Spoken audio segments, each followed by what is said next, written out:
Hey Stash fam, welcome back to the channel. Today I've got something really special for you.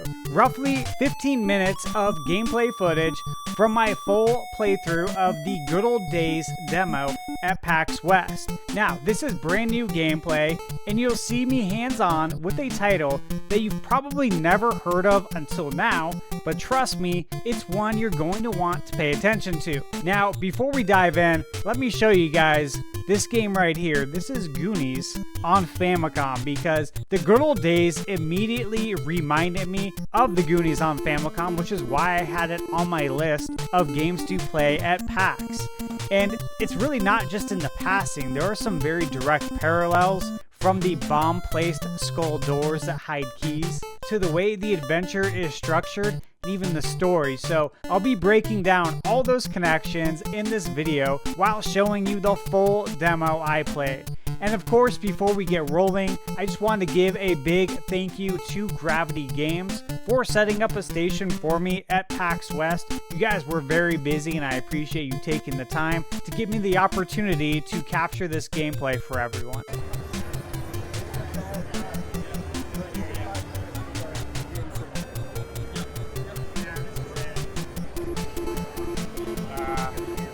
They only have one station for it.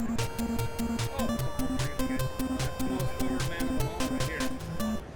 Literally just beeline over. And there's two other stations there. They only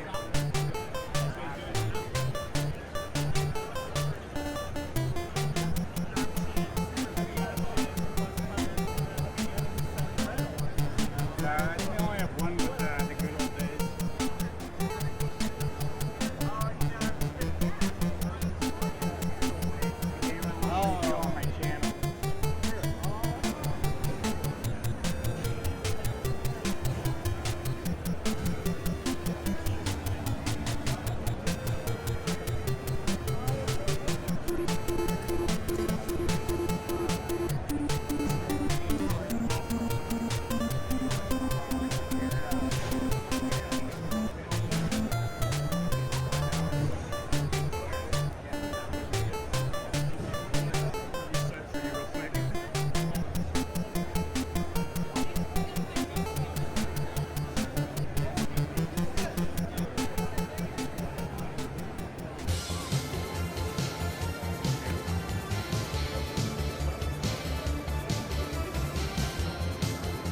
Maybe 10 minutes. We have a meeting with Games at 1:30.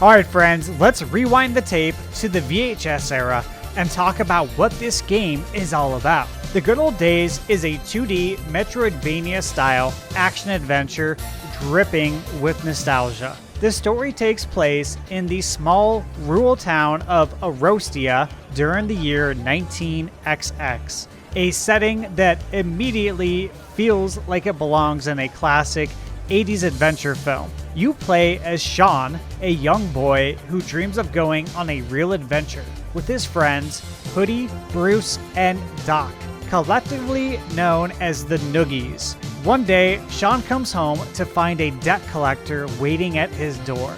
He's told that his father has left behind a huge debt that has to be repaid immediately, and to make things worse, Sean's friends have been locked away. Instead of being discouraged, Sean takes it as the perfect opportunity to prove himself, rescue his friends, find treasure, and pay off the debt all in one day. The charm here is in the variety of how you can approach that debt. You can grind out money from hidden areas, mini games, and even lotteries in the game. You can complete quirky NPC side quests that sometimes spiral into full-on sub-stories. You can chase down boss battles if you want, but they're not mandatory. Or you can even dabble in darker bad deed options. It's really a buffet of choices, and the way you play directly influences how the story unfolds. Sort of like those books that we read back in the day. Maybe some of you did. The Choose Your Own Adventure books. kind of like that, but in a video game. Now let's press the start button and talk about what makes this a true Metroidvania. As you free your imprisoned friends, they don't just tag along. They actually become fully playable characters, each with unique abilities. And in classic Metroidvania fashion, those abilities unlock new paths and hidden areas across the map. One character might be stronger, able to shove heavy boulders out of the way. Another might jump higher to reach ledges or platforms you couldn't before. And another might smash through walls or barriers. And then there's the character that I rescued in the demo, and he's basically a version of Chunk from Goonies. He controls a lot like Bonk from Bonk's Adventure, if you remember that game. And it's almost like the game uses characters instead of items for progression. In a typical Metroidvania, you'd pick up a new tool or power-up. Here, rescuing a friend is the equivalent of unlocking that new skill, at least from what I gathered in the demo. And it doesn't just affect traversal, it also changes dialogue options and how NPCs interact with you. It's a pretty cool system that doubles down on both gameplay and storytelling. Let's grab the mixtape and crank it up because the nostalgia here is literally off the charts. The game is clearly built as a love letter to 80s pop culture and films. You've got bosses that look inspired by childhood toys, levels that echo arcades and playgrounds, and Easter eggs tucked away everywhere. I even spotted a character who looks exactly like Biff Tannen from Back to the Future, and yes, I know that's on purpose and it's awesome. And of course, the biggest inspiration here, guys, is the Goonies. Sean is named after Sean Astin, who played Mikey in the Goonies. The town is Arostia instead of Astoria. You're rescuing your captured friends, just like the Goonies, and the group name Noogies is only one letter swap away from being Goonies. Even the story about paying off your dad's debt mirrors the movie's plot about saving their homes. When you start noticing the connections, it just snowballs. Even little things like the way certain doors are marked with skulls, requiring you to place bombs in front of the doors to reveal keys. And that is straight out of the Goonies Famicom game. I'll roll in some side-by-side footage here so you can see it for yourself, because most people outside of Japan probably never got a chance to play this game. And for me, it was wild to see how closely the good old days mirrors those mechanics while expanding them into a full-on Metroidvania. Like, I seriously feel like we're getting a sequel to the Famicom Goonies game, which was the superior game. There's, of course, 2 Goonies games on Nintendo. There's Goonies 2 that came out in the US by Konami, and then of course there's the Goonies Famicom game, and the Famicom game is actually really, really fun. Now, let's fast forward to the replay value here, because this isn't just a one-and-done story.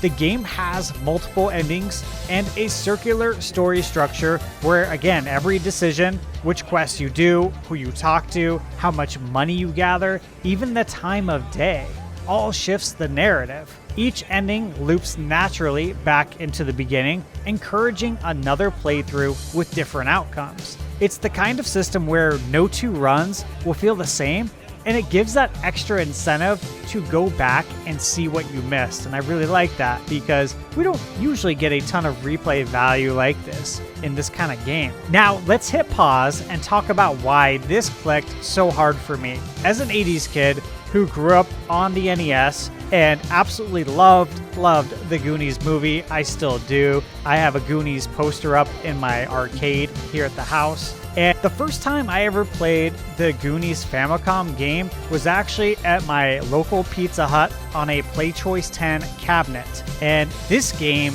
is basically a fever dream. It feels like a modern day Goonies sequel that we never wrapped up in Metroidvania mechanics, which, as you guys all know, that is one of my favorite genres right there with RPGs. And I love how it doesn't shy away from any of its influences. Instead, it embraces them in clever ways, like the main character being Sean, the town being Arostia, your crew is the Noogies, and your adventure is all about debt and treasure. It's playful homage, not a carbon copy. Add in the warm pixel art and 80s vibes, and it's hard not to get pulled Playing the demo all the way through, I was genuinely smiling the whole time. There's something about seeing familiar tropes, like the Chunk character who plays like Bonk, mixed with new mechanics that makes this feel both fresh and familiar. And the fact that it's priced at $29.99 with a physical edition releasing, that's icing on the cake for collectors. Now, I wasn't able to lock in an early review code just yet, or a firm release date beyond fall 2025, but I did speak to Gravity Games and they encouraged me to reach out, so you can bet I will, because this is one I absolutely want to bring you a full review on before launch. And that's our trip down memory lane with The Good Old Days. To me, this feels like the Goonies game reimagined for modern players, brimming with 80s flavor, loaded with secrets, and layered with that Metroidvania progression we all love. I'll let the raw gameplay footage continue unedited so you can soak in more of the demo. Please don't forget to like, subscribe, and check out my other PAX West videos. I've got plenty more still on the way, and I've posted already a ton of videos. With that said, as always, remember, you're never too old to play video games.